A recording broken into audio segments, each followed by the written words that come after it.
Capture Scratch podcast where we discuss film, television, and the creative process that brings stories to life. Today we are talking about what we did on our summer vacations, a little bit of Halloween stuff, preparing for the Halloween scary spooky holiday, and what you can watch, and us doing a little trailer review.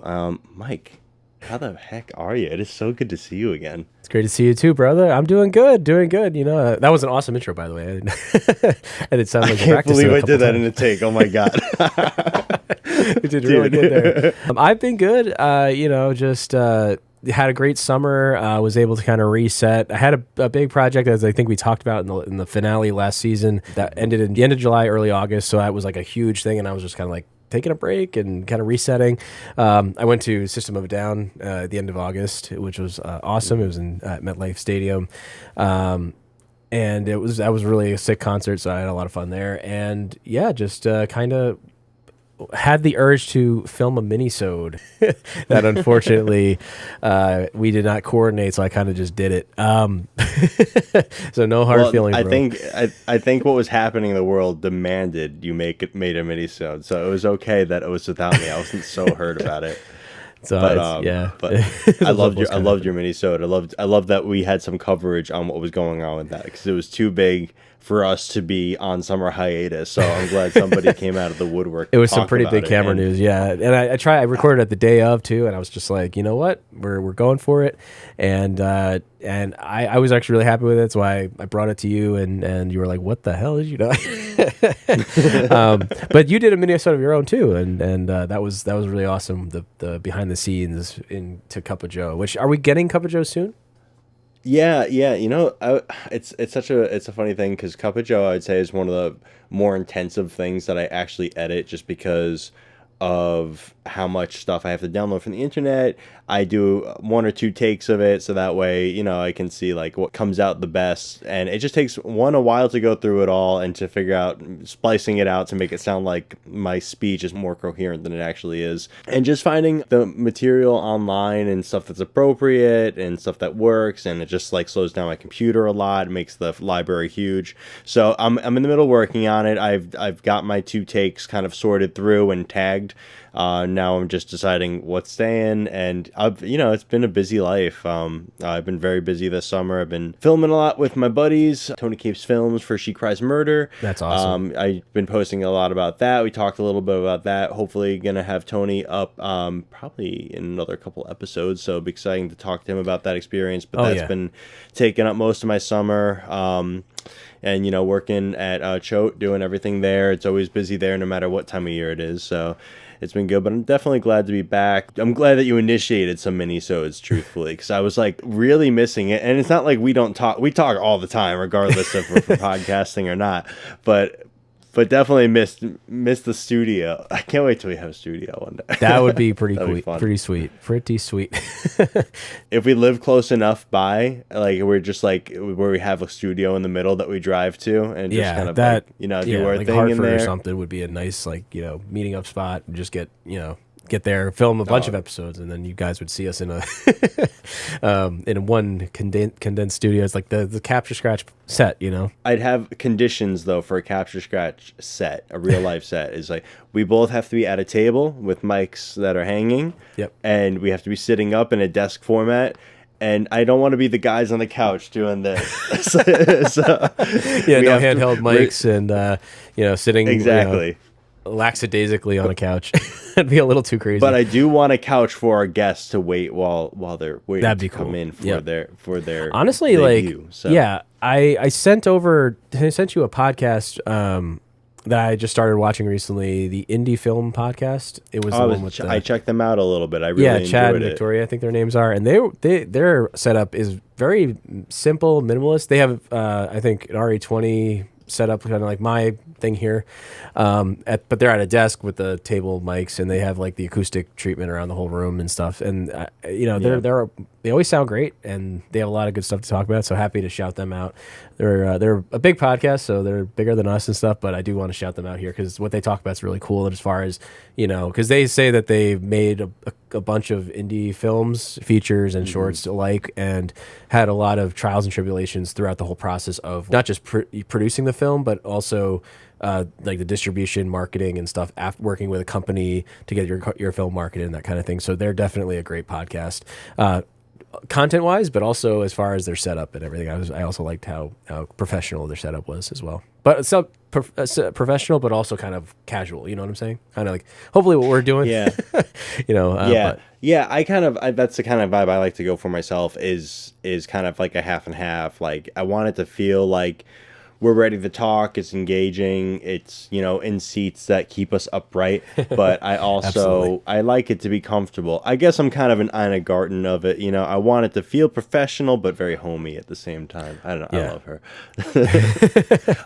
It's funny. I actually started listening to another podcast this summer myself. And I didn't realize I did it until because I started listening to it because of Lilo and Stitch, because the director was just talking about how he went from where he was to that. It's a No Film School podcast. Oh, cool. I'm sure it's not an unknown one. It's a very well-known one, but it's been pretty fun to listen to. They're just hearing certain scenarios of how people put stuff together, about how people treat each other on set. It's just interesting, but I've been really enjoying that. There was one that was really interesting that was about how people had a daycare on set. Oh, cool. And it was the hours, and they had like 9 to 5, 8-hour days set up and childcare set up. So that way the film that they were making was able to have their families be a part of it. And I was like, oh, that's so interesting. And it's so cool to see sets becoming so accommodating. And it's a cool podcast that brings stories like that. And for me, who's, I'm part of very small run and gun teams trying to do this kind of stuff. It's motivating to hear, so Absolutely, I gotta give them a watch though. I can't say I know what their set looks like now that we're talking about that. Yeah, I mean, that's the thing is like any podcast that can kind of peel back the mystery of making films is always fun, especially for you and I, because we like all the behind the scenes tech stuff. I mean, ever since I was able to buy like the DVDs, from FYE and other similar video stores, I've always been a fan of like, oh, what is the behind the scenes stuff too? Because like my buddies would be like, oh, just like whatever, let's get the movie because it's popular or whatever. But I'd be like, oh, what special features do they have? What's all the behind the scenes stuff, So those kind of podcasts are definitely like, I think that we've transitioned from like having to read. I mean, they also have featurettes and stuff too, like on Netflix sometimes and that sort of thing. But definitely fun to like also get like this was on a podcast. Another great industry podcast is Rap Drinks by the guys who do Shitty Rigs. Oh, really? I got you. Yeah, that's a really fun podcast, and their setup is like ultra casual to the point of like because they're all like grips, so they have like all these grip arms and like.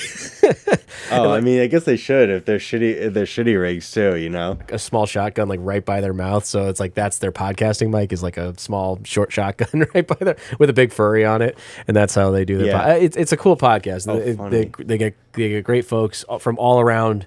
Above line, below line, everywhere on the sets and stuff, and they have a lot of fun conversations about how the films are made and their experience working in the industry and stuff. So, it's a lot of fun. Gotta give them a listen. Yeah, it's a lot of good production podcasts out there, and I think I'm more drawn to actually listening to them now because of us and doing this past year.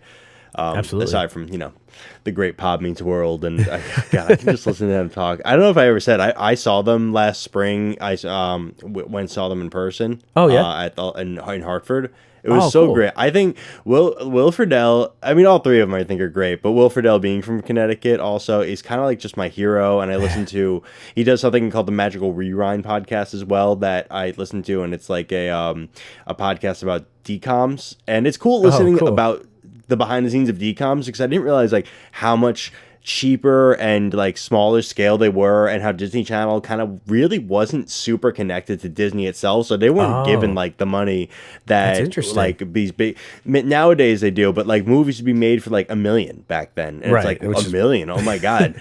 Nothing back then, peanuts for Disney. But yeah, to think like Cadet Kelly and all that stuff was like they just figured out how to do it, and the contracts they had with these kids to be featured on stuff, maybe they weren't getting paid significantly more than other actors at the time, but they were, you know, their faces were everywhere. So it was kind of an interesting deal. But it would be like my dream to go meet Will Friedle. I was too afraid to go ask a question at the live show because I was like, no, I don't want to be like some ass up there. You know, I'm like that too, where it's like I go to an event like that, and I'm just like, and I have this like stuff prepared. I'm like, oh, I'm gonna ask a question. I'm gonna do that, and then like literally that second, they're like, okay, people can come up to the mic, right? And you're like, nope. Yeah, I'm stuck here.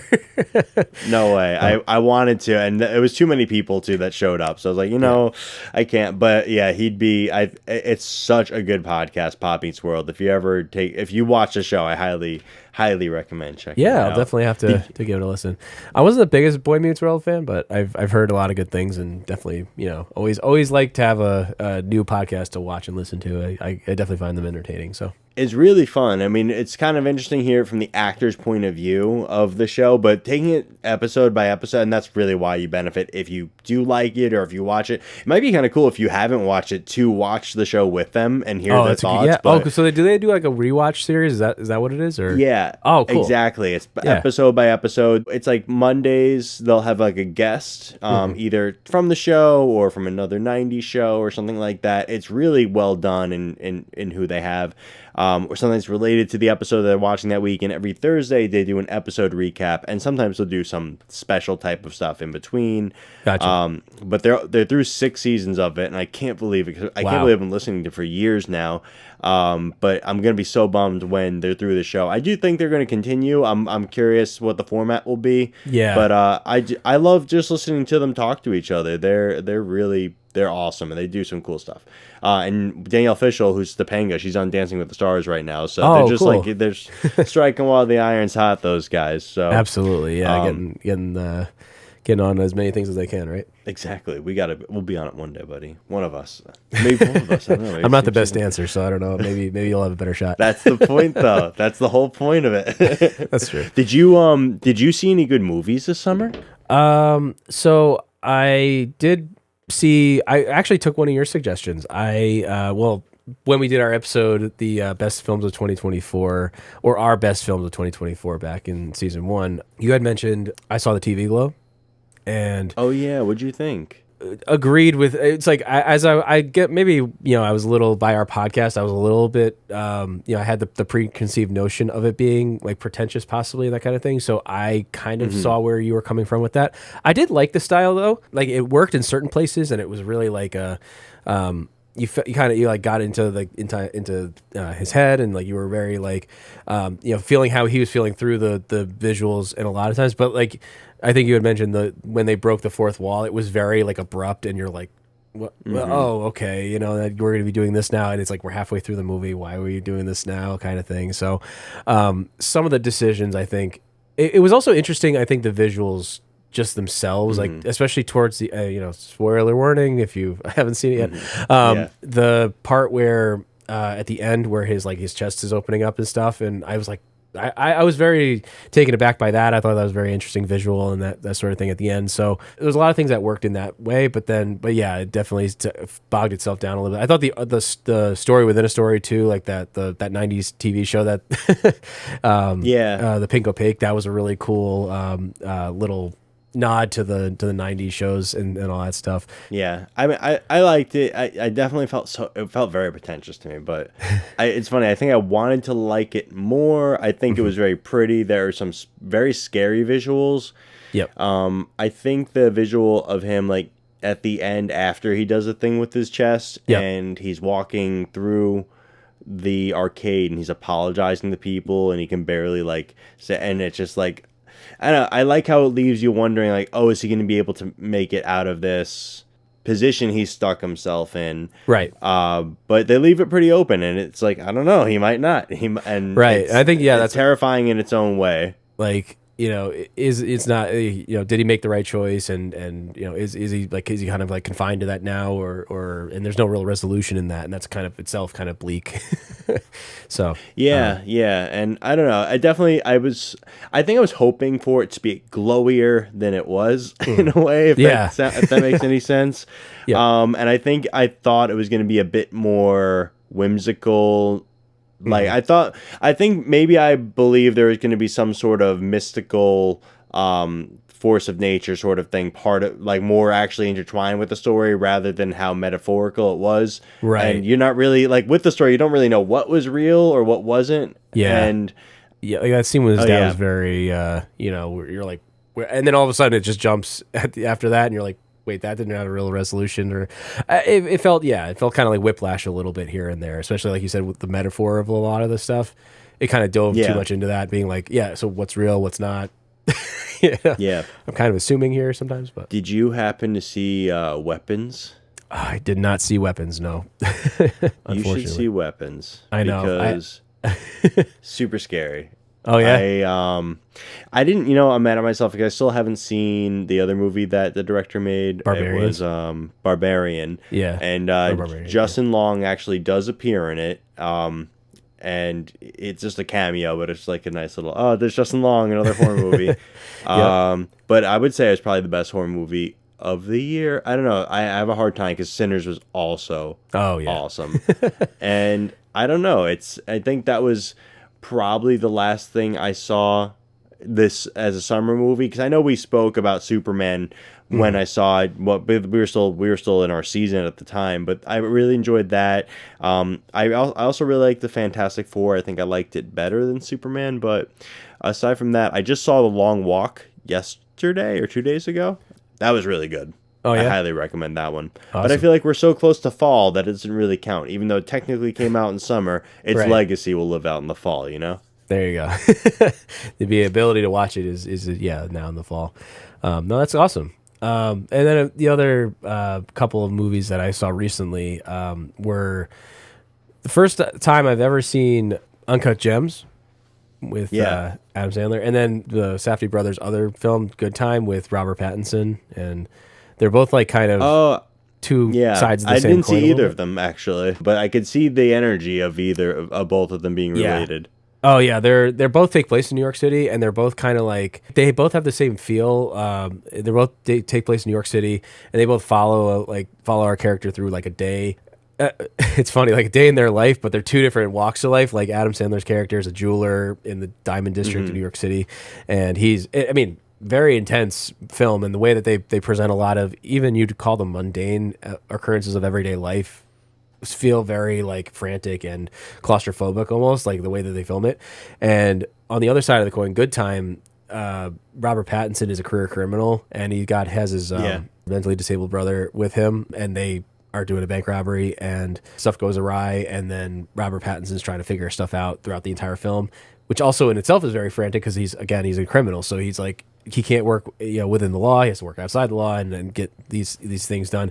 And the ending to both films are very shocking in their own ways. I don't want to spoil them for you because I actually would recommend you see them and get your own opinion on them. We can even talk about them after if you do happen to watch them. But I do have to watch them, yes. they're great films, and the Safdie brothers are really really great directors. Benny Safdie also is an actor, and he played the brother in Good Time because they were actually were going to cast a someone with a mental disability, but they couldn't find someone in time, or I don't remember exactly the reason. I Yeah. was doing a little bit of research on it, and but Benny ended up stepping in, and then he did a great job for he was very respectful. He wasn't like didn't play too far, but he was believable in the role too, which was good. So I thought it was Yeah. a very well done film. Both of them. Well, I'm definitely going to put that on my list. I've had Uncut Gems on my list for quite a while. Hold on, I gotta adjust my chair. It just slips down over time and it makes it look shorter. Mine And does I that can't every do so anything often, about it. So I don't know what to do. I've had Uncut Gems on my list for quite a while. These are stressful times. And I don't know if I'm going for more stress right now, Mike. I don't know. So I'm looking for more happy things. And truthfully, I don't know if this is... Okay, I know it's technically still... Wait, is today the first day of fall? Okay. Past couple days, I've been getting into kind of some sort of an autumn feel. I've been turning on my autumn playlist. I watched some Halloween related materials already. The Witches of Eastwick is just a button push away. So I'm afraid I'm already in that realm of movies. So if you're gonna have any recommendations for me now, I need it to be something related to my October watch or autumn in general. So I don't know if you have anything like that you can recommend, Mike. Well, my two main Halloween. Well, I'll start with one. My main go-to for Halloween is the film Trick or Treat, which you and I Trick have or Treat is your main go-to, eh? I do like watching that film, annually if I can.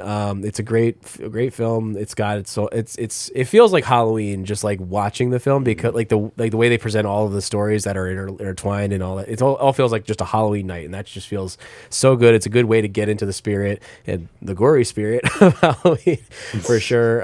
That's like you said, it's not a happy movie, but it's fun. It's more of a fun movie, I guess. It's kind of horror comedy in a couple areas, but definitely a good, I think a good season starter for Halloween. I gotta say, Trick or Treat is one of you know me, and I would say the Halloween series is one of my favorite things of all times.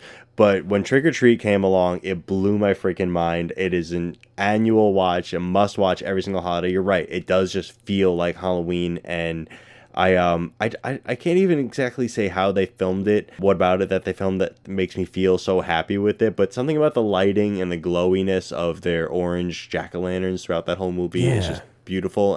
And it's got a trickster quality to it, which I think is a big part of Halloween that some people miss, and I think the Halloween series itself completely misses, and it's much more dreadful. And there's a trickster, almost Puck kind of quality to Halloween, and I think the Trick or Treat captures it. But I would say that if I'm going to give one of my classics that's not Halloween or Trick or Treat, I'm going to have to go with Practical Magic. You got Sandra Bullock, you got Nicole Kidman, Diane Wiest. It's one of the best witch movies there ever was. It just feels like Halloween the whole movie, but what's nice about it is it's like time leading into Halloween. There's like, they show earlier years of these young witches' lives, so it's all throughout the movie, but it feels so autumn. You can watch it in September all the way through October, and it's just the way they call it Practical Magic. I think it's a great name for it because it sounds so, if magic was real, this is probably what it would be like in real life. And I just love that movie. I love everything about it. I can't recommend it enough. So if you haven't seen it already, highly recommend it. I haven't seen it already, and that actually does sound like an awesome. Is it like what genre of film is it? Is that like comedy, or is it more horror? Like what? Or it's not. I wouldn't say it's more drama. I would say. It's very much the house in the movie is a character of the movie in itself. Cool. Yep. It's very much about like sisterhood and women, and it's really cool. It feels like the 90s a lot. They have a sequel coming out. It's one of my mom's favorite movies ever.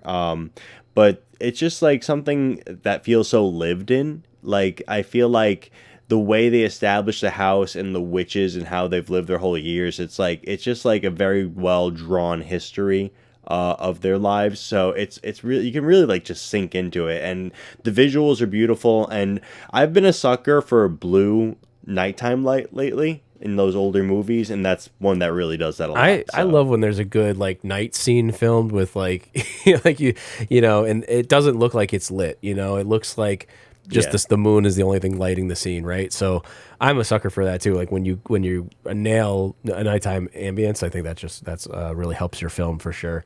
So that's awesome. Yeah. Did you have any other recommendations before I jump into mine? I can go for a second one if you want to leave yours for the ending. Yes, and there's a reason we're going to do that. So all right, I've told you about this one before, but I'm gonna suggest it again because I know Halloween's just around the corner from us right now, and everyone listening, if you haven't watched this, and you have, especially if you have kids right now, you got to check out Over the Garden Wall. You can find it on Hulu. It was a Cartoon Network show, so you can probably buy it from a bunch of different services if you want, but it is a 10-episode series. Each episode is 10 minutes long, and it's just these two brothers who get lost in what's called the unknown, which is these woods. And the main voices are Elijah Wood, Melanie Linsky, and Christopher Lloyd. I discovered it. My friend Pete, my uncle Pete from Quinnipiac, showed it to me about 2014, 2015. And ever since, it has just been a staple every single Halloween. I always kind of watch it over a couple days. I kind of like how it's in the show format, but you could watch it as one movie, and it's kind of in the animation style, sort of Adventure Time. Okay. It's got some weird stuff like that, but it's very wholesome. It's a beautiful show. That's Highly awesome. recommend. You did recommend that to me, and it's funny. I think my boys are definitely looking for something new to watch. It's like they always go in and out of cycles for different shows and stuff. So I will have to now put that into, hey, it's Halloween time, guys. We should watch this. So I'll definitely have to get that on for them. And I mean, I'm glad that, like you said, it's not just for kids, but it could be a show for adults as well. Exactly. And I think you're gonna watch the first like line of this show, and you're gonna put it on for the kids, and it's gonna. Oh, this is real. I gotta sit down and watch this too. You're just gonna be Not you're gonna be do like anything in the background. Or oh, nothing. it's gonna suck you in. It is like Yeah. I'm this close to turning it on right after this pod. This is bad. Oh man, I love this show. Oh man, The rest of the night oh is man. just Before gone I with do that. this, you distract me. Tell me what your last recommendation for this Halloween is for our fourth pick. So, as anybody who has watched our previous episodes knows, I am a sucker for the VHS series. I love it, love it, love it. Love every minute of it.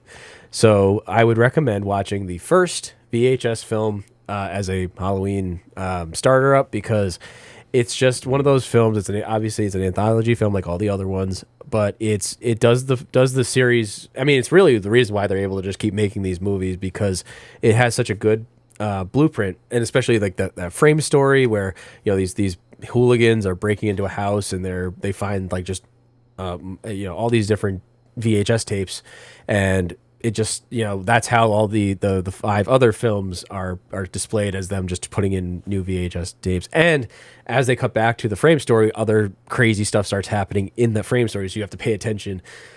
Kind of have to pay attention the whole time, because you may miss something in between the films. It's just a great film. They did a really good job. Some of the other VHS films have a little bit of like an awkward, I'll even admit the one that I picked for our 2024 best films was last year's installment, which was the Aliens one.